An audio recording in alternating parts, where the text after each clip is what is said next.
Welcome to Agreeable Disagreements with Andrew and Camron. I'm Camron, and this is Andrew. We are a political podcast where we talk about one topic from two different political ideologies. So the first thing that we're going to talk about today is Trump's CNN town hall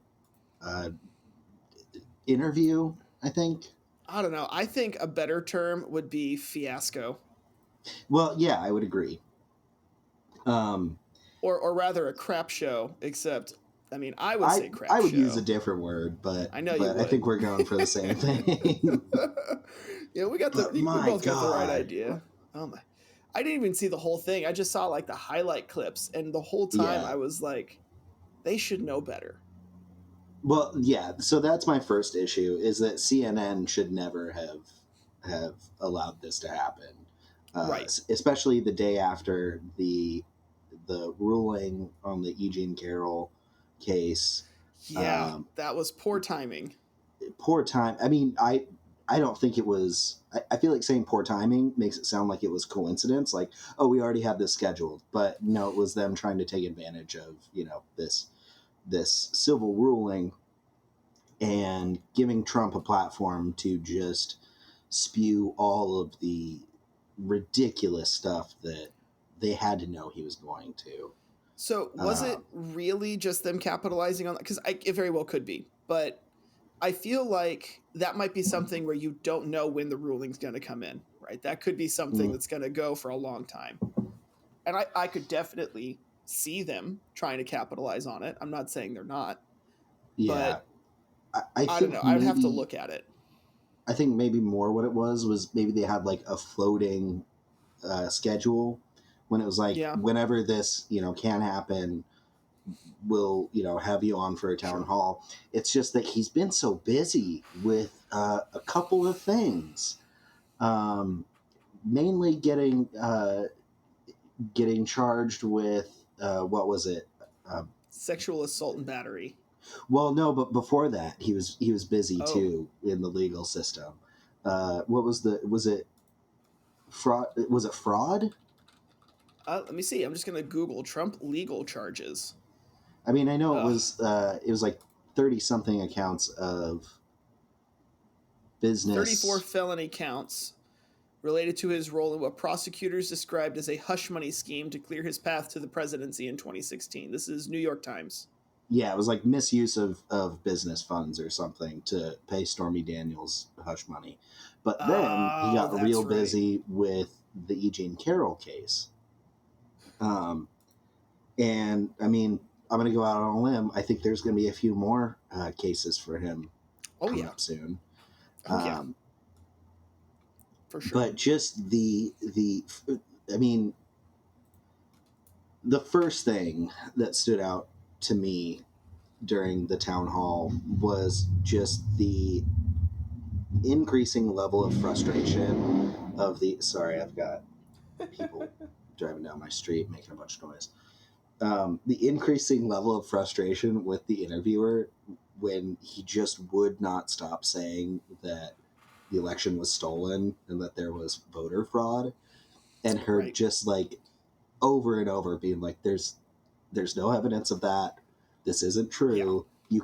At one point she legitimately goes, you cannot keep repeating this all night. And he just goes, you're a nasty person. Yeah, no, I think that is exactly when that happens. But I mean, I will say I think she did a fairly good job of, setting the record straight and trying to keep him in line. I think this goes back to our first episode when we were talking about, when Biden is struggling to get his point out, at least he has a coherent point and it's not just word vomit. A lot of this was just word vomit. Sometimes it's word vomit. Like, Corn Pop was a mean dude. Come on. That's one incident. Okay, but it's one of many. Yeah, but you could, I think within this 1 hour town hall, you have as many sound bites as you will ever get from Biden. And that's pretty fair. I mean, really, there is no comparison. So this is going to seem off topic, but I promise I'm going to bring it back around. Do you Mhm. watch Doctor Who at all? I've watched a little bit of it, mostly the David Tennant stuff. I haven't really watched anything beyond maybe his second season, so like season 3 of when they revamped it, and then I've watched maybe a couple episodes of like the 70s version or whatever. Okay, so in other words, you've missed all the good stuff. All right. Yeah, I'm vaguely familiar with it, but I'm not super well versed. Well, we are pretty big Whovians in my house. I have a TARDIS behind my desk at school. Nice. The reason I bring this up is because I feel the same way about the most recent few seasons of Doctor Who that I felt about this town hall, in that the people were great, but the situation and the writing was terrible. That's the big criticism of the current. So, I just want to make sure I get her name right. The previous Doctor who just ended is Jodie Whittaker. Oh, no. Okay, that's her name. No, so, I get what you mean, like on the Doctor Who level. But right, no, so let me just walk through the analogy. So you've got Jodie Whittaker, who did an amazing job as the Doctor, but the situations that she was put in by the writing and the production company were just terrible.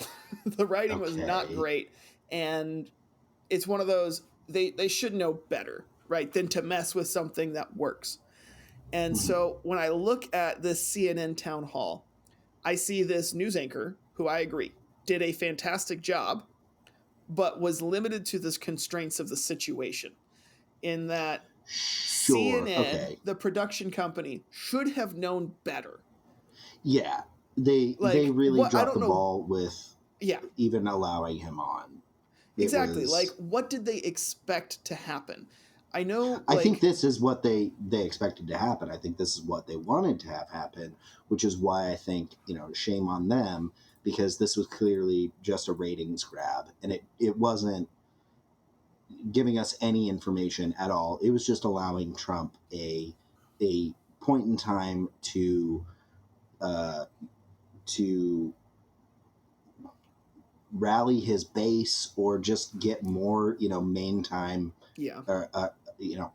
prime time viewing. And I just don't understand why they made that decision. I agree. Well, I can tell you why they made the decision, actually. So CNN is going through some major rebranding, right? Yeah. And, they got rid of Don Lemon. Is that his name? Don Lemon? I never watched his show. Okay. So they got rid of Don Lemon. Barely watched him. Probably for a reason, right? And they have a new lead. Like, they're under new management from the very top. Oh, and he is trying to commit them to, instead of being a openly fairly liberal leaning news organization. See, I've never even thought about them as being fairly liberal leaning, like not on the same level as MSNBC. And I love MSNBC. Of course you do. No, I mean, I agree. Of course I do. They're a great news organization. Air quotes. I see them as just as good as Fox. They did not get sued for defamation and lost a bunch of their money and fired one of their top earning hosts. So true, but that top earning host was also responsible for said lawsuit. So like, yeah, and they supported him. Well, yeah, of course they're going to support him. He's their top earning host. I mean, I don't like Fox News. I don't like Tucker Carlson, but I don't like MSNBC any better. I feel like it's all propaganda. And I will agree that CNN was a little bit more towards the middle. But you can't look at Anderson Cooper, you can't look at Don Lemon and tell me that they were straight down the middle. I mean, Anderson Cooper more so, but that's fine. I would not say that. Right. I think Anderson Cooper is very liberal. I just happen to agree with him. And that's fine. If you're going to have an agenda and be honest about it, I do not see a problem with that. Because at least you're being honest with your viewers of what to expect. And So their current guy, the current CEO or head management is starting to try and rebrand them as a purely facts, nothing but facts, which is why that anchor, I can't remember her name, um, Yeah, I but don't know. that's why she was so focused on trying to say that's not true. That's not true, Well, good, because good. there's I a mean, big that's focus on only saying what is factual, and I appreciate that. yeah, Um, but I think because they're going through this rebranding, that's why they had Trump on. Because you're right, it was a ratings grab, and it was them trying to say, "Look, we're so down the middle. Old CNN wouldn't even consider doing something like this, but new CNN, okay. this is exactly what we're all about." Yeah, I mean, I guess I can see that. I don't necessarily know if I think it was purely just for the ratings and for them, capitalizing on uh, just the mainly the E. Jean Carroll uh, settlement. Um, but uh, let's talk about some of the other crazy things that happened. Go ahead, you take the lead Um, on this. well, first of all, I think it was despicable the amount of laughs and jeers that he got from the audience after some really just tone deaf and Oh yeah, idiotic remarks about the E. Jean Carroll case. I mean, he wanted to make it very clear that he wasn't the jury didn't say that he raped her. He made it very clear. And then, the interviewer was like, no, they said that you sexually assaulted her. I mean, is that really any better? And then at one point, he was very upset that the judge would not allow, as evidence in the trial, would not allow him to submit the fact that E. Jean Carroll apparently called her husband an ape, oh and yeah, because he's black, that was somehow relevant to his case, and also that she has a dog named Vagina, which I don't know how either one of those would have helped him, but right. he was very upset and thought it was, clearly it was being rigged against him because they weren't allowed to, submit those facts. Meanwhile, E. Jean Carroll was allowed to give, testimony about what happened and the actual facts of the case. Um, but just the reaction from the crowd whenever he would make one of his, childish and just disgusting jokes was Yeah, pretty despicable, I think. and anytime people ask me about why, as someone who is relatively conservative, why I wouldn't vote for Trump, even though the party platform is one that I agree with as a whole more. I mean, as Mm-hmm. of course, I'm not a registered Republican and I don't feel comfortable applying that label to myself at all. But Right. this is why, this kind of Yeah. behavior is childish. My middle school students don't even act or talk like this, you Yeah. know? Like they act more mature most of the time than he does when talking about this kind of stuff. And it's not that we talk about sexual assault or abuse in my sixth grade Yeah. class, but just how they handle situations, I mean, they at least listen to each other. They don't interrupt each other nearly as much Or as he interrupts himself. yeah, or owns up to their mistakes. And not to say that sexual assault is a mistake. That's a very malicious act, and one Yeah. that is um, I think mistake uh, is a word that removes culpability. But when you do something wrong, you get caught for it, especially Yeah. caught, within the legal system and found guilty by a jury of your peers. Stop, stop downplaying it. Own up to it. You know, Yeah. stop being such a scumbag, for lack of a better word. I don't know that there is a better word. I think that is a I great word. I can think of several, but I'll save those for later. That's Agreeable Disagreements After Dark. After Dark. Sign into our Patreon for the uncensored version. Yeah. Where Andrew says everything he's thinking. By the way, her name is Caitlin Collins, the anchor, the host. I'm looking at the transcript while you're talking, and as you're saying things, I'm like doing Control F to find like what you're saying. Yeah. And yeah, I mean, you've been spot on about everything, and it's I rewatched it about half an hour before this. Agreeable Disagreements is brought to you by absolutely nothing. We don't have any sponsors yet.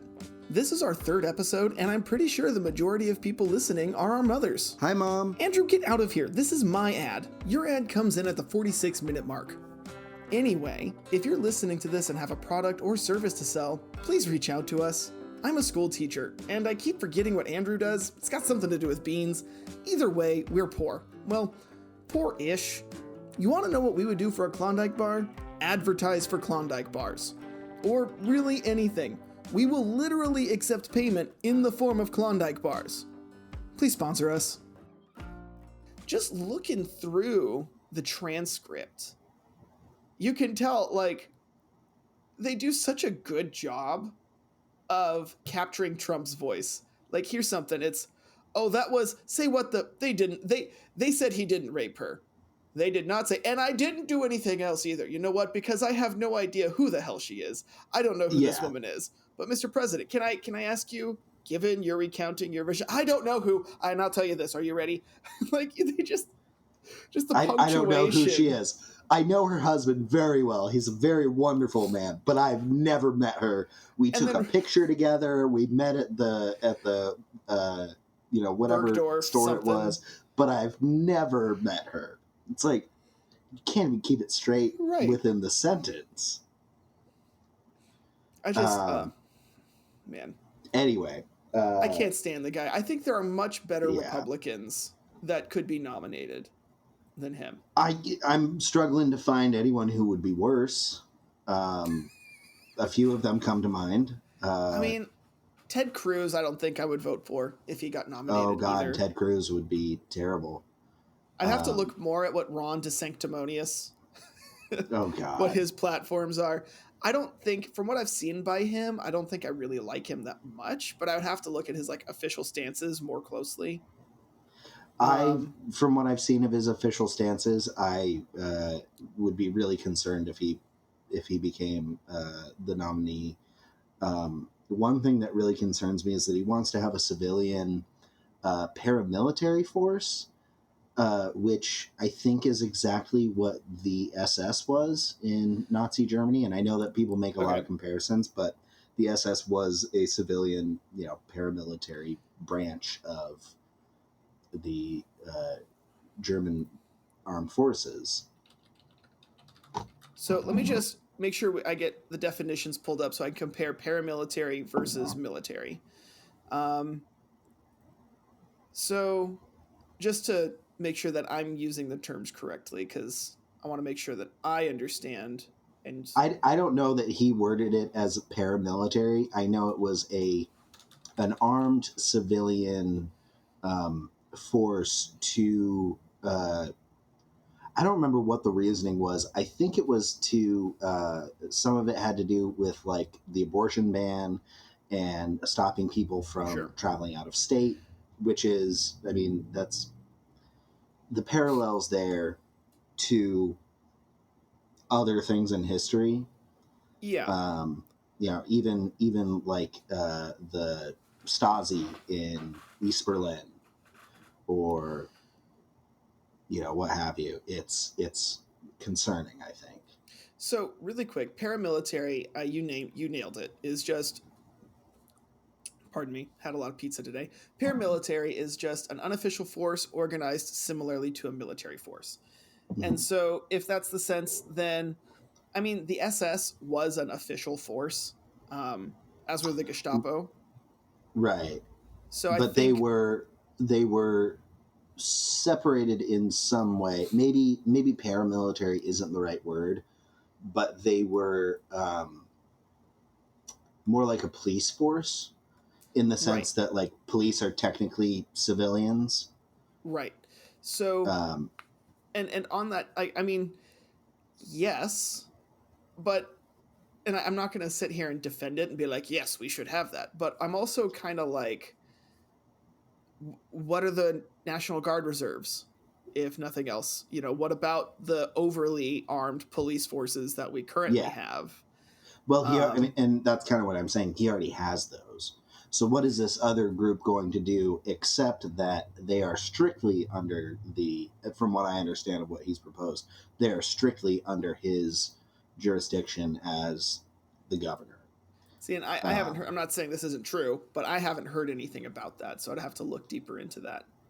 yeah. But I'm trying to think, you know, I did when she was still a Democrat. I voted for Tulsi Gabbard as a Democrat Hmm. in the I don't know primary much about elections. her. Well, I'll give you an idea. She recently switched from Democrat to Republican. Okay, from what I do know of her, that it actually doesn't surprise me that much. Yeah, so she is a Hindu woman from Hawaii. Okay. So she meets the diversity card at the very least, but she she is a veteran, I think a combat veteran even, Oh, okay. and she was, even as a Democrat, she was very much a right side Democrat. Hmm. I even, after I voted for her and I started seeing more and more of her pop up, she was definitely a dino, you know, a I Democrat think in that's name why only. she ran as a Democrat, because I think she kind of saw the writing on the wall that Trump was going to get the nomination, Well, she was a and Democrat all her life, and she's from Hawaii, which is a very, very blue state. I don't think Hawaii yeah, has voted red since Reagan. but she could have been more like what is it called, like a yellow dog Democrat? Is that when like fiscally Hmm. you're more conservative, but like socially you're maybe more Democrat? Maybe I could. I think that's exactly what she was, though. Um, Yeah, I but think that's what. Let yeah, me go look ahead. that up real quick. Yeah, but she But recently, while keep you're going with googling what you were that, saying. she did recently switch because she disagreed with a lot of these political platforms that the Democrat Party was trying to push. And Uh I huh. was like, when she switched, I was like, yeah, you've been on Fox News so much. I don't know why anybody would be surprised that you're switching. I'm surprised it took you this long, Yeah. kind of a thing. But did you find It it? does look like, yeah, I'm trying to find a succinct definition. Um, yeah, it's not important. It's they're going into like Civil War history, No. and that's Oh, just going to be a waste of time. yeah. Um, Well, speaking of fiscal responsibility, though, I think that's a great segue into our next topic, which is the debt ceiling issues that we're facing yes, right now. yeah. Jeez. Um, I'll admit I don't know a whole lot about the debt ceiling. I know that it's going to be really bad if we have to default. I Yes. think on this morning on NPR, I heard that if we defaulted on June 1st, which is the earliest deadline, I think it's kind of you were saying earlier it's a little loosey goosey, Which but is a politically accurate term, by the way. That is a yes, scientific yeah, term to describe this loosey goosey. yeah, no, that's what they teach at Columbia in their constitutional law. It's The loosey goosey principle. the loosey goosey principle. Uh, no, but if we did default by June 1st, then we would see something like I forget if it was, I think it was 8 million jobs Hmm. almost gone, overnight. Um, it would definitely send us into a recession. Yeah. And we're not doing too bad right now. We've Yeah, we're we've like had more. teetering. We got like 1 foot in, 1 foot out. Yeah, I mean we've had more jobs created than, I don't know what the span of time is, but it's a lot of jobs. within at least the last 20 or 30 years. So we're doing good on the unemployment rate. The problem isn't the unemployment rate, though. The problem is inflation and the rising cost and inflation of goods. is going down. Really, though, what the problem is, and I know that AOC was speaking a little bit out of turn when she said that the Trump tax reform on the top tier earning citizens was the major, the biggest portion of our deficit. That's not true, but it's definitely not helping, and it definitely was a mistake. I mean, I'm a fan of lower taxes all across the board anytime. Why should people who have more than enough more than they could ever spend, more than enough to be comfortable, why should they not be paying what they were paying in 1950 when they had close to a 50% tax rate? And you know what? I'm with you on the idea that you make more, you pay more. Totally there. If I have $200 billion like Elon Musk, is 100 billion really going to make my life any different? But there's two things here. There was just going to be one thing, but now that you brought up Elon Musk, there's going to be two things. Oh no, I invoked his name like Beetlejuice. If we say it 3 times, he'll walk around in the background. Don't. He'll come out of the mirror. No, so my thing with taxes is I agree. You make more, you should be paying more in taxes. But I think the problem is only partially the tax rate. I think the other side of the problem is, and this is also a problem with the debt ceiling crisis itself, but it's the amount that we're spending. Sure. And I think... Yeah, it's a two-pronged, or it needs a two-pronged solution. You have to lower what you're spending, and you have to increase what you're bringing in somehow. Exactly. The whole idea of getting out of debt is that you have to cut your costs, increase, if you can, your income, and use that excess ideally have more income than your debts so you can pay your debts and continue to function. And that's just not something that the United States tax code has. And I think there are some reforms that we could make to better take advantage of that. So, for example, instead of a federal income tax, which, yes, is the largest portion of tax that we have, I would like to see something more like a VAT, a value-added tax, which still comes out to something the consumer has to pay because, sure, the company has to... Is that like a sales tax? Or it's kind of like a sales tax, except it's taxed every time value is added to the commodity. So, for example, let's say you're going to make a shoe. You're going to make a pair of shoes. The rubber gets taxed as it gets, refined. And so it gets taxed when you send it to the people who turn it into the shoe. The cloth, the cotton, the foam insoles get taxed individually as parts. They get taxed when the shoe gets made and is sent out wholesale, and then it gets taxed when it's purchased. So anytime value is added to the item throughout the process, it gets taxed. And sure, the companies pay that tax themselves mostly, but that's going to increase the cost of the overall good. So it's still going to come from the typical taxpayer. And I don't think that's the only way that we should be taxing people. But, I lived in Europe for a couple of years. That is the main way that they do a lot of their tax systems. And they have an income tax. They have corporate taxes. But the value-added tax, the VAT, it's already built into the price tag, so you know exactly what you're going to pay. Things are priced a little funky. Sometimes it's $3.14. You're like, that's a weird thing to see, but it's because it's already got the VAT built in. And, essentially everybody's paying taxes fairly because you're only paying taxes on what you're using and consuming. I would maybe push up against that as saying that that's fairly, though, because the thing about being...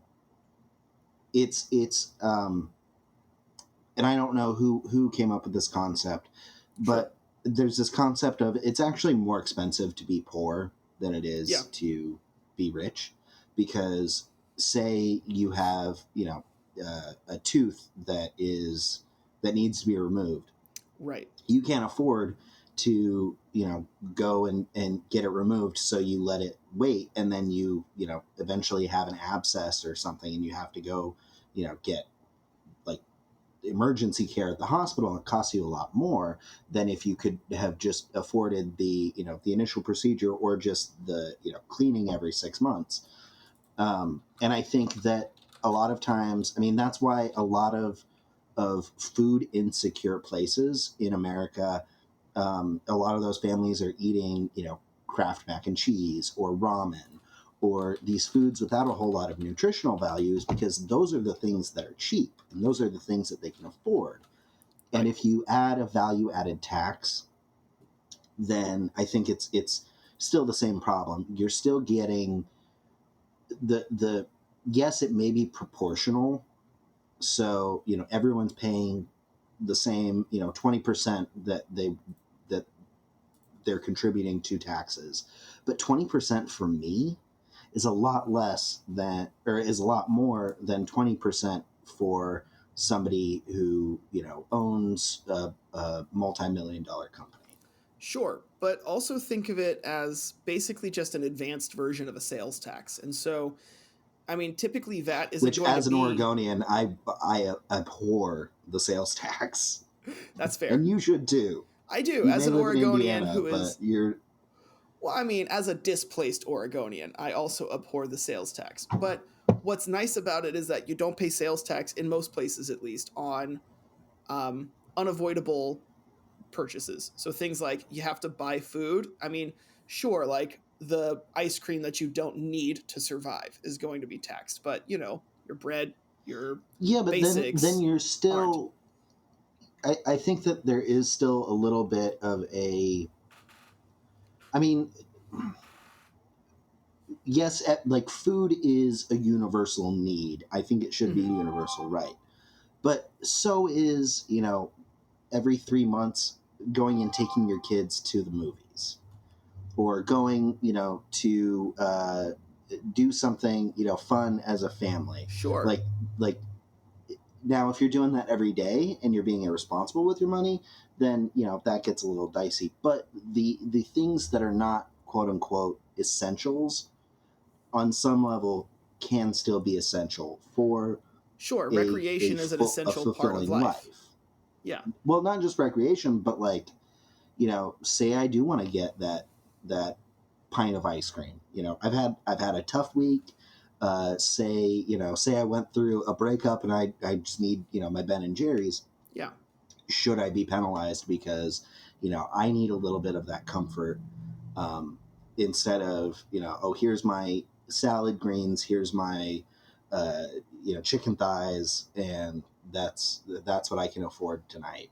Yeah, Whereas but if I didn't have this tax, maybe, you know, the I thing is know the that I know VAT that that's kind tax. of a Go ahead. slippery slope argument, but I mean, I see what you mean by it being a slippery slope argument, but my problem isn't necessarily with that. It's with one, the cost of it's already going to be built in. And so once you get past the transitionary period where you're getting used to it being built into the cost, you'd get past that.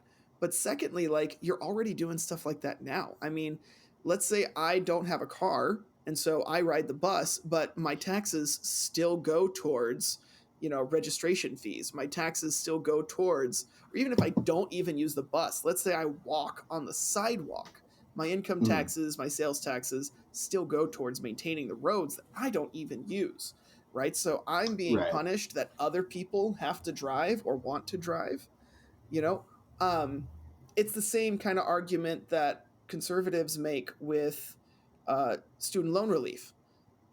Why should we have to pay for them who are, who got degrees that maybe got jobs that couldn't pay their student loans? And I Yeah, mean, I understand the argument why yes, we still should do that and why we shouldn't. I'm kind of caught on it myself, but the point is you're already being penalized in the current tax form when you right. for all these other programs that you may or may not be using, whereas a sales or a value added tax, you're only paying it when you use it. But I see what you're saying. I think that any way I basically, in general, I would be opposed to any tax that is going to disproportionately, by its effect, not necessarily by its numbers, but by its effect, disproportionately impact lower income Americans. I also think we could definitely make up the same amount of money, if not more, that we would on a value added tax, a sales tax, really any other tax scheme that you want to pick, if we instead went with taxing corporations what they should be taxed, especially based on their environmental impact. So you pollute more, you pay more, and then also taxing, the extremely wealthy who have more money than they could ever spend in their life, um, and and then stopping some of the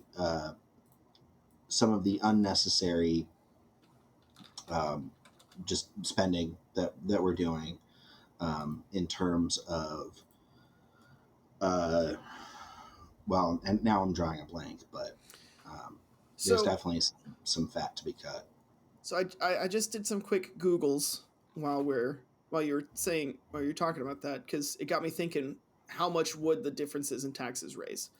So according to Americans for Tax Fairness, the Buffett rule, which would require millionaires to pay a minimum tax rate of 30%, would raise over $72 billion over 10 years in the United Okay. States.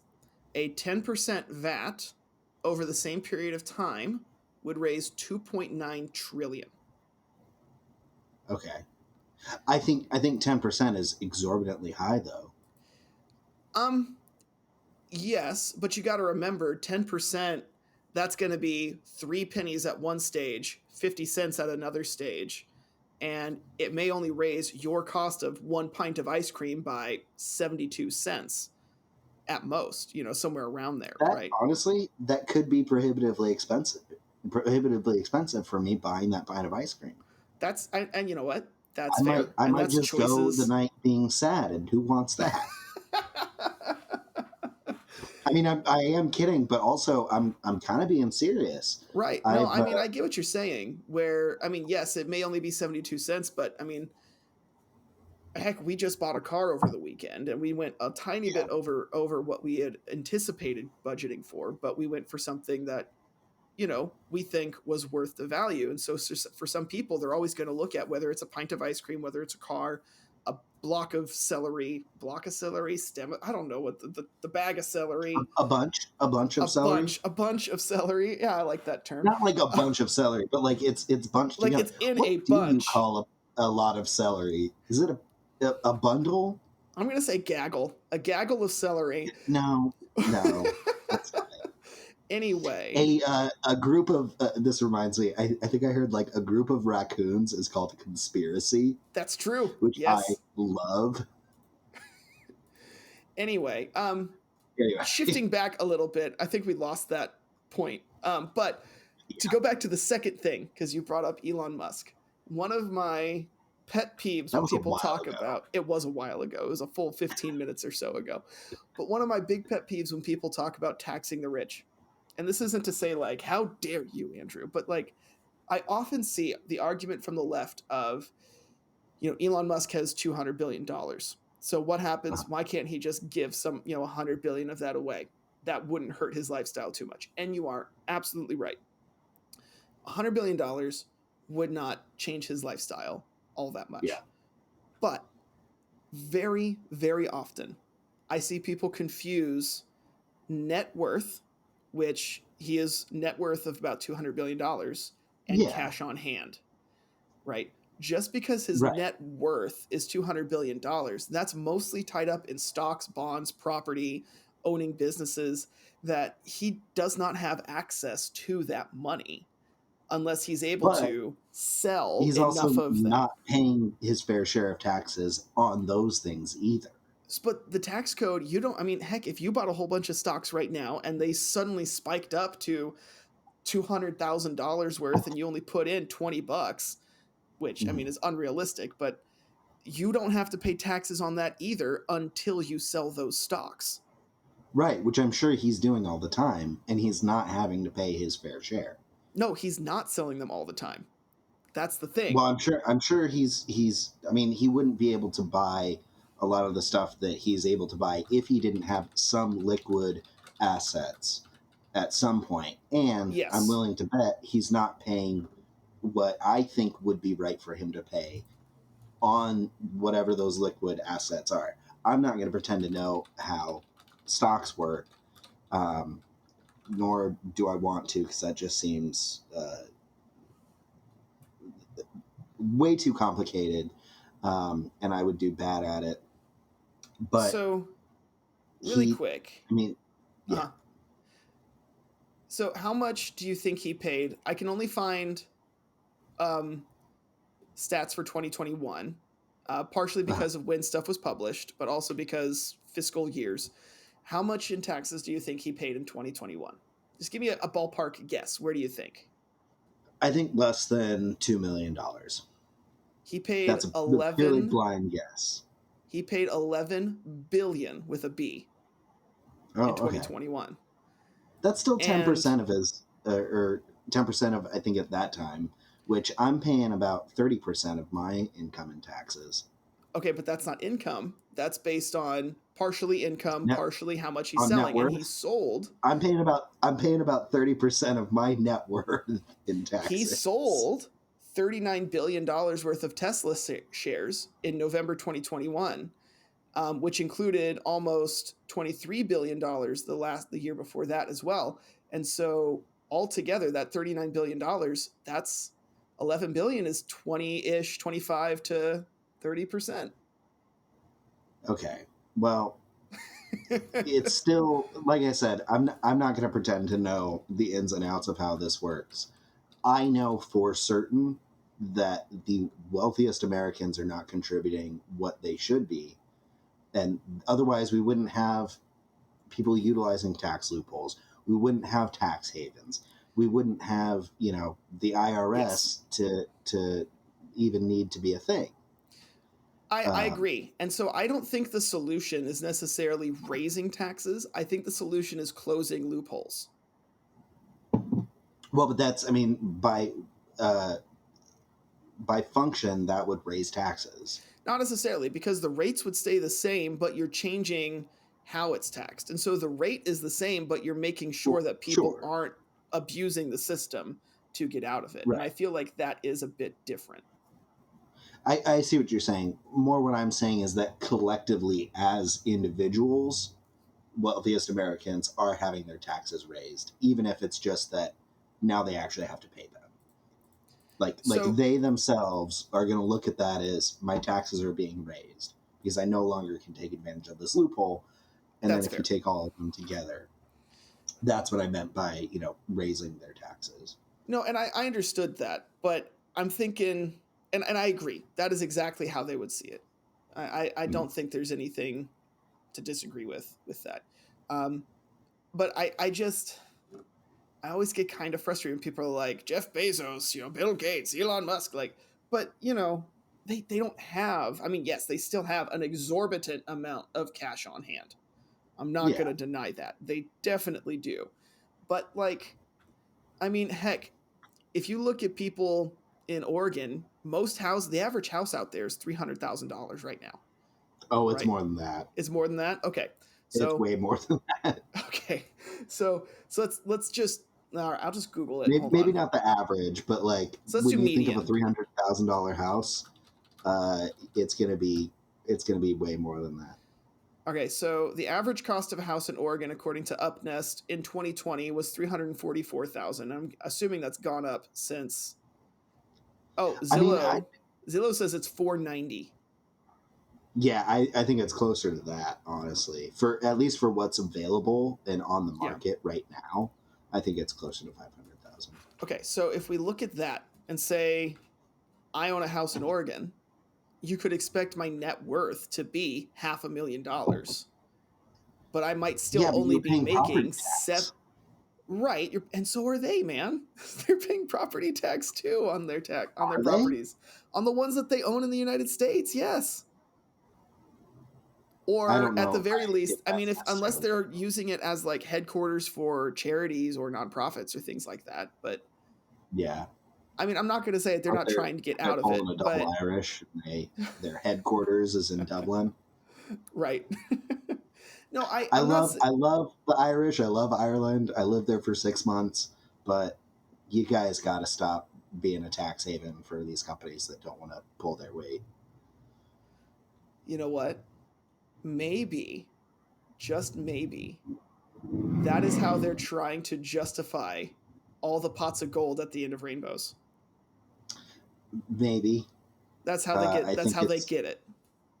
it's also just an incredibly efficient way for them to get high paying jobs for their citizens and bring in more money into the economy. Well, you know, if it ain't broke, Meanwhile, Americans don't have to. Oh, I would say it's broken. But on that note, do you remember the good old days when you would sit around the lunchroom incessantly performing your favorite lines from whatever you watched the night before to the delight of all your friends and literally no one else? Well, we've put together a 9-volume set of all the classics, including sketch comedy bits like "'Tis a Flesh Wound" and "Where'd You Get Them Coconuts" from Monty Python and the Holy Grail, or Matt Foley, the motivational speaker from SNL. But wait, there's more. This set also includes the comedic stylings of people like Bill Cosby and Sam Kinison, who were barely funny in their heyday, but are now just plain offensive. And of course, we've included all your favorite sound bites that only sound slightly problematic coming out of the mouth of a 12-year-old Caucasian boy like Chris Tucker in Rush Hour, any Sacha Baron Cohen character, and the sex worker from Full Metal Jacket.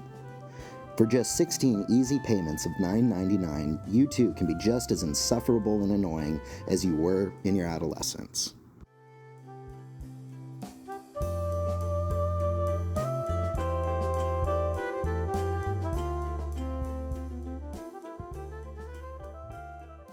so I feel like we've been spending a lot of time on the debt ceiling, even though it's mostly just been about debating taxes. Um, do you just want to hop I mean, back I in? think that's fine because that is pretty germane to Yeah. the topic of the debt ceiling. But what were you gonna say? Do you just want to jump into number 2 quickly, and then we can kind of, because there's not too much to talk about with number 2. I feel like a lot of what Yeah, we've talked about with number 1 is going to be good for number 2. yeah. But and we're I think coming up that's on good. an hour already. Yeah, yeah, and I don't want to Also, have to cut it out too much. um, after sending my brother my last advertisement, he asked if he could write one for us, if he could do an advertisement for us. You cool with that? I am dubious of that offer. So he said he wanted to do something where it's like those videos where people say this is what English sounds like to foreign speakers. That seems problematic from the get go. Okay, I'll just not respond to him then. You know what? Send it. We can always say If no. yeah, if I'm gonna trust him, but also knowing Parker, I know that that's maybe foolish on my part. But yeah, if he wants to try, no promises, but I'll at least listen to what he wants to do. Fair. All right. So, all right. Excuse Once me, you sorry. gather your lungs together, Yeah, weakling. sorry. I'm joking. Um, I have allergies and asthma. oh, I forgot you had asthma. I was about to make a joke about you maybe having asthma, and then you actually have it. No, I do. Like pretty severe asthma too. I'm sorry. I'm a terrible person. All right. All right. So let's just jump back in, and we can. I think I got a segue to get into the next part. Okay, let me cough one more time. I just had to get one more like really good one, make sure it was all out. You're good. All right. Welcome back We have been talking, we meant to talk about the debt ceiling, but we mostly got to debating taxes, which I'm not opposed to. I mean, that's a big part of it. As you said during the break, it is, I think you said the word germane. Yeah, That's a great word. I know, it's my new favorite word. Wow. I mean, like, Um, as an English and history teacher, I'm like impressed. Not that you would know that word. Thank I'm not you. used to what? I'm sorry. Thank you, but also screw you. That doesn't. I don't mean that to be a backhanded comment. What I mean That's a is. big word for you. Congratulations. I'm sorry, congratulations means. Okay. No, what I mean by that is I work with sixth graders, so I don't get to hear big people words all the time. And it was Oh, okay. nice. That's Well, what I appreciate that you were impressed with my post sixth grade vocabulary. I've been working real hard on it. oh my gosh. All right. So, speaking of taxes and stocks and bonds, let's talk about Congress insider trading. So, how familiar are Yes. you with this so far? Not super familiar. I would almost say I don't even think I mean, yeah, insider trading is a problem. I know that about 1/5 of the congressional body between the Senate and the House of Representatives, 1/5 was found by an independent report um, to have either themselves, their spouses, or immediate family members um, holding stocks that are directly or would directly be influenced by the decisions that members of Congress are making. Yes. And I think that's obviously problematic. I think it's when you have that level of information and influence over the outcome of these businesses and how they fare on the market. I think it's a bad idea to or just a major conflict of interest to also then be profiting off of potentially those insider secrets and details that you have. Yes. So, I first found out about this from TikTok, which, you Mhm. know, should be skeptical right off the get go. Um, but it's turned into a really big, um, a really big controversy because Mhm. these people on TikTok have created free stock trade trackers, and you can see exactly what different Oh Congress yeah, people in the I was House. looking at some of those.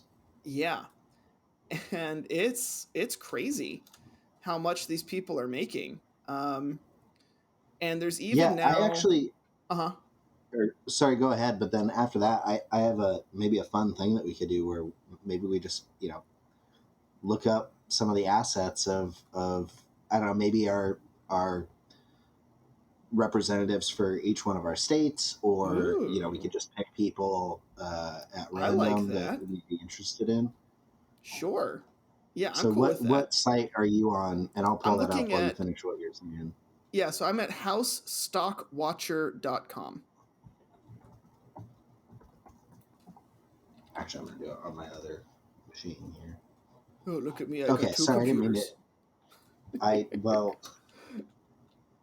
it's not as impressive as it may seem. Anyway, so the idea here is that, as you kind of mentioned already, that even though these House representatives, some of them are trading themselves, and some of them are having their family members, their spouses, or partners Mhm. trade, and they always seem to be trading at the right times. They don't seem Yeah, to make a lot of mistakes. Um, yeah, like Paul Pelosi selling however many shares of Google before they had this big, antitrust bill go through. That's Exactly. a red flag. I know there are other red flags, but I think that's probably the highest profile So one that I've seen. another one was purchasing Nvidia stocks Mm, right before they got a good amount of government funding, and also yeah. selling Nvidia stocks right before they were brought before Senate committees for hearings. Oh, yeah. And the other one that I saw just briefly was the number of Congress people who had stocks in Pfizer, Moderna, Johnson and Johnson Yes. leading up to, the start of 2020. That was, and again, like we've said before, correlation does not necessarily mean causation, but it seems fishy. Yeah. Yes. Yes. Exactly. And that's what it comes down to essentially, is that it's fishy in nature. Okay, so I'm Yeah. looking through I couldn't find my representative is actually Mike Pence. Or no, I'm looking for Greg Pence. That's why I couldn't find him.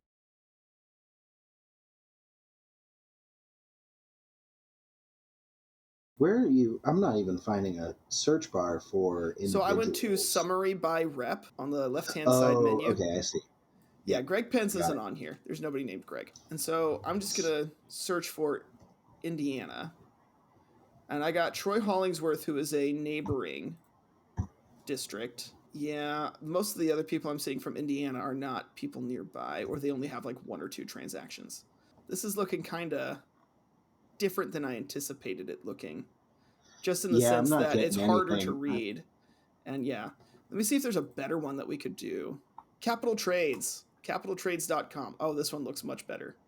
And I can We're find gonna Greg need to Pence. Oh, edit but there's all zero of them trades out. listed.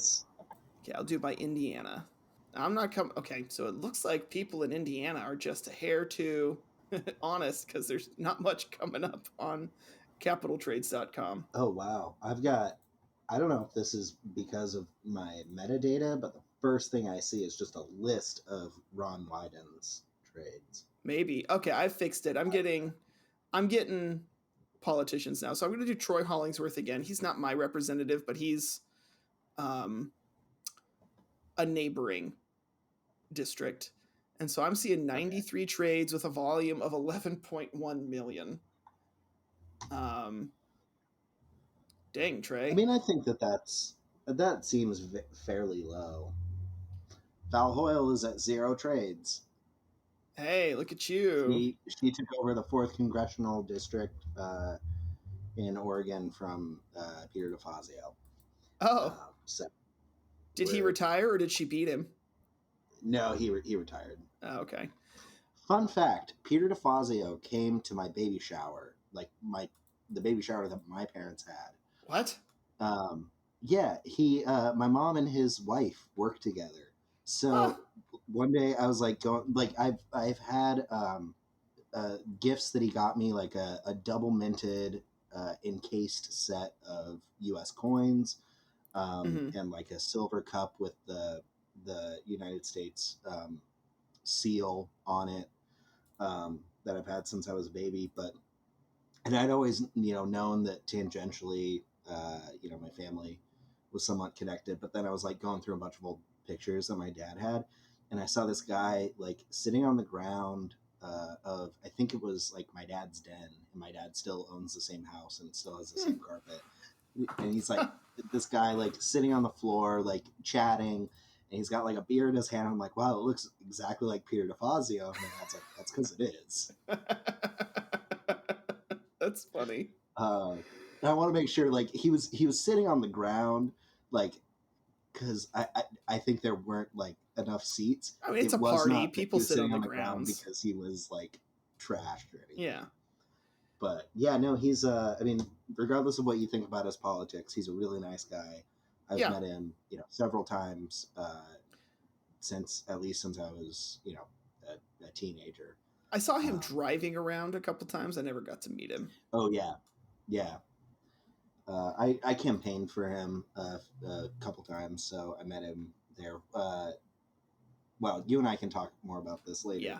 So I'm looking But at, again, Val because Hoyle, nothing on the stock trading. same with Greg Pence. So I'm looking at a different person, but Trey Hollingsworth, I'm looking, he bought Enterprise Products Partners and then sold it about 30 days later for a significant profit.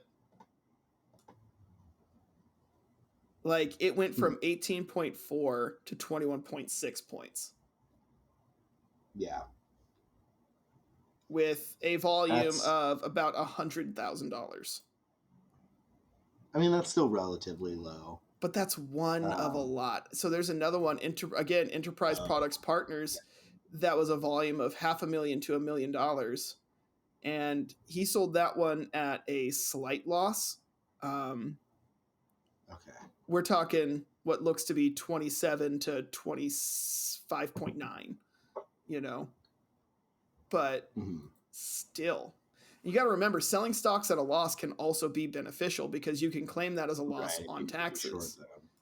Exactly. Yeah. And so that's something that that's a lot of what's going on as well. I feel like if he was trying to short it, though, it would be a much lower loss, or a much higher loss, I guess, a much lower price. Okay, I don't really know how shorting works other than the basics. So, I mean, if he sold it at a loss of, even if it's just 1 or 2%, and it's $1 million, that's $100,000. Yeah, that's true.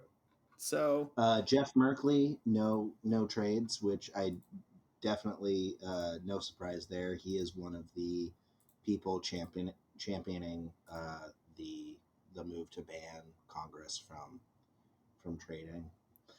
One interesting thing I did see is I think Marjorie Taylor Greene's I wanted to look at hers. Yeah, so her opponent posted something on Twitter about some kind of challenge that he made or she made, at him, and I don't know exactly what the context was, but basically what he did to rise up to this challenge was he looked into her financial records, and she went from like having $9 million to like since she was elected having like $40 million, which Congress doesn't get paid that much. Right. And he was like, I wonder where that came from. So I think naturally, let's look up Marjorie Taylor Greene. Well, and while you're doing that, Pelosi's the same way. I mean, I'm looking at a New York Post article about how she's accrued millions from her husband's trades. Oh, yeah. But those are her husband's trades. Right. Well, it's the same with Marjorie Taylor Greene. I'm looking at hers, and it's all spouse owner. Oh. That doesn't make it any better. Yeah, I mean, I think I do like the bill that we definitely do need to talk about the total unprecedented move of AOC and Matt Gaetz teaming up together.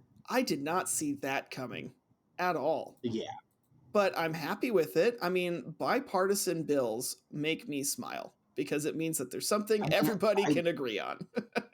I wish that she could have teamed up with somebody other than Matt Gaetz, a alleged pedophile.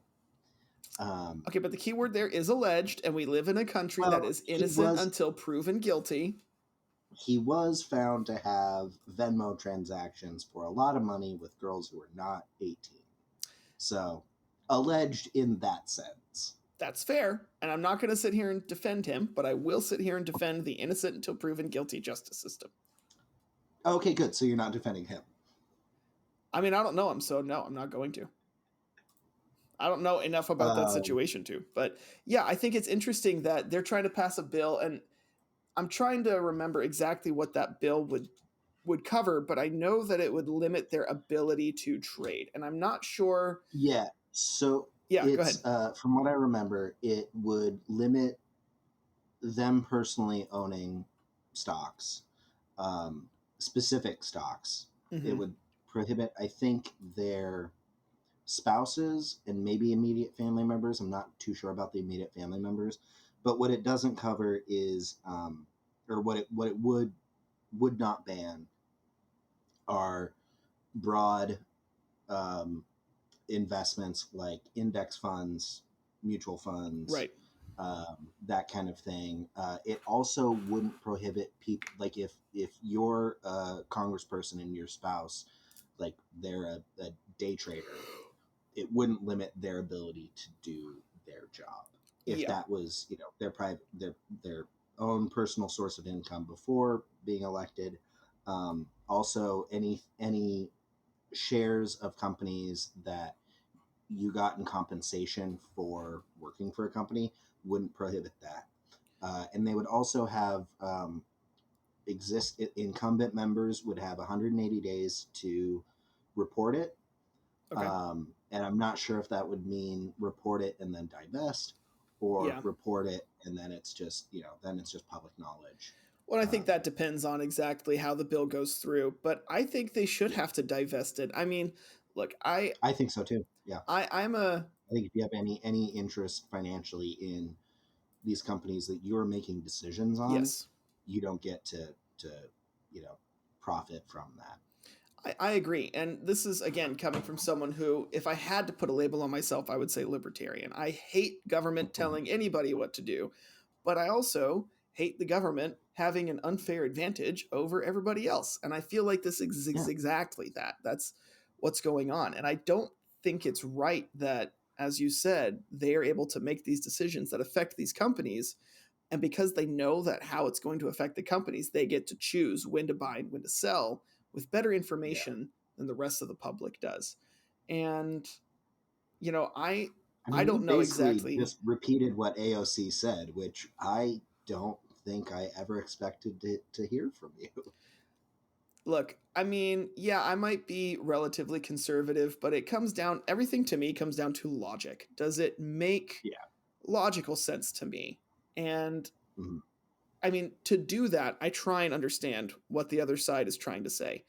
But in this situation, I don't think it's about sides. It's about fairness. This is logical. Why should I be more privileged to invest in things, luckily, quote unquote, than other people? And it's just, it makes sense to lock them in to some degree. Now, I'm not saying we shouldn't allow them to invest at all. I think that needs to happen. I think that should be an open option. Yeah, but you in want to what have your ways? retirement fund? Go for it. But right. You don't get to sell several $1 million of Google stock a month before right. you make a huge antitrust decision. Exactly. And I think also, I don't even know what I would do for the solution, because I like this idea of the bill, but I also don't think it goes far enough, because In what way?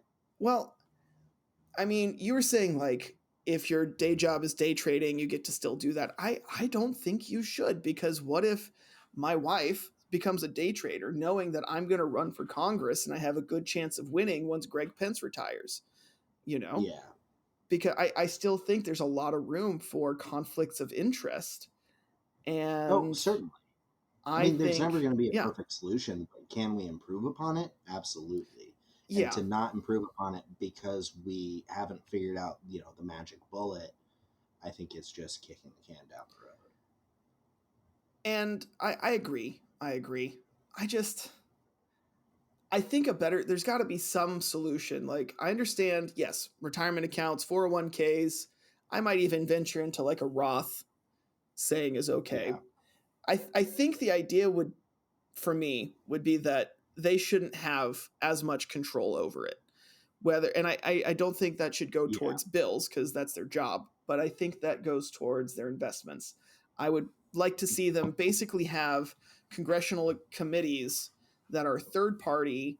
Maybe they have like 3 to 5 options. You can invest in this kind of fund, that kind of fund, and that's all you really have to choose for it. And I would even go so far as to say, as I think you mentioned, like an ETF or something like that, where we're going to say you get to invest in this, which tracks the S&P 500. So you're going to get an 8 to 10% return over the long run, which is a fair return. That's a fair amount. That's more than what most people get on their 401ks. So, I feel like that would be fair, where it's an ETF, tracks the S&P 500. You don't get to choose anything else about it.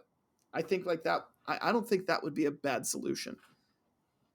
Yeah, I mean, I definitely agree. I think the broad ranging investments thing, I think, makes sense. I think that's a lot less problematic than buying and trading individual stocks. Mm-hmm.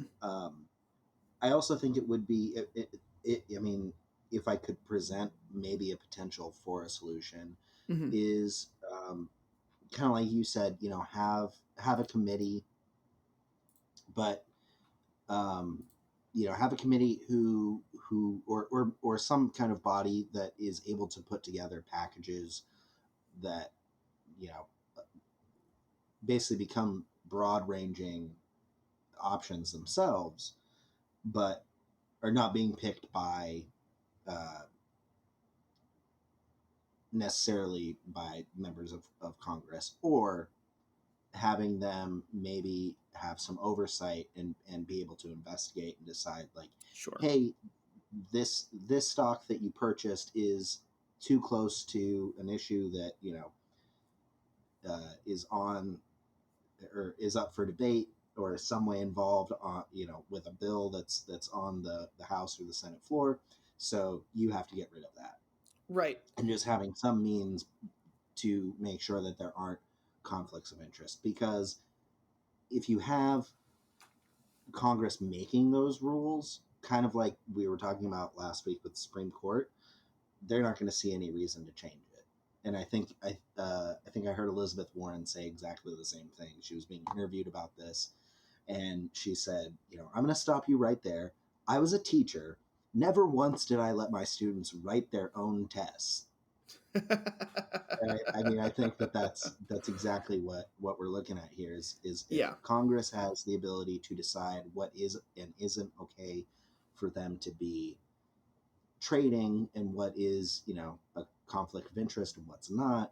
Yeah, they're not going to be making a decision that's going to instill a lot of trust from their constituents. I agree, and I'm glad you brought that up, because that is exactly what I was going to say next. Is are they just going to find another way around it? And if they're the ones who write the bills, then they have the capacity to write the bills in a way that benefits them the most. And, it just becomes a self-feeding, or not a self-feed, well, I guess a self-feeding cycle, where they can do whatever they want.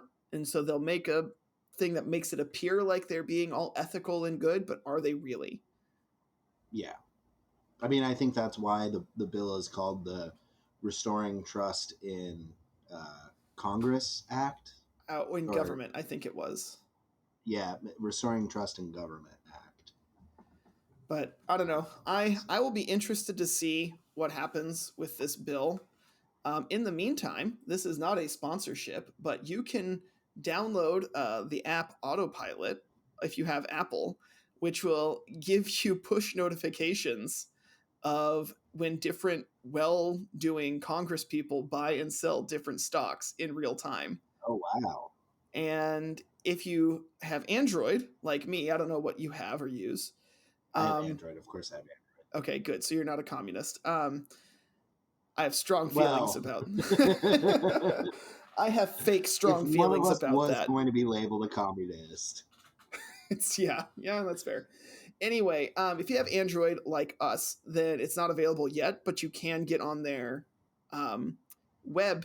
their email list. And while we were recording this, I got an update email about Michael Burry, who I have no idea who that is, but he must be some... No. Michael Burry... He's just an American investor, so it's not just Congress, but it does focus on like prominent people. Right, prominent investors who are doing good things and probably have some kind of insider information.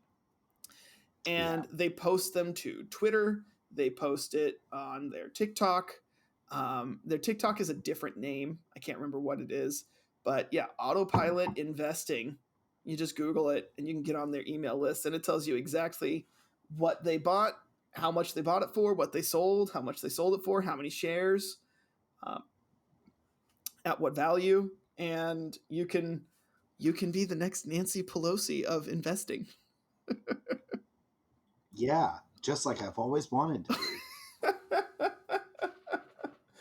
All right. Well, on that note, I feel like this is a good place to end it. Always a pleasure talking with you, Andrew. Is there anything? Well, and we're sorry we did not do the predictions this week. Honestly, we both forgot, and we did kind of looking at restructuring it a little bit. Yeah. But as always, you can find us on Spotify, Audible, everywhere now. Apple we are officially Podcasts. everywhere. Yeah, everywhere that you stream podcasts. You can find the video recording on YouTube. And of course, thank you to Halcyon Club for providing us with our theme song, This Life is Tough But Fair, off of their EP, Headset Emotions. And I believe it is, unless you have anything else to add, I think it's your turn to give us our sign off. Yeah, I just want to remind all of you that we love you. We hate you. We don't hate you.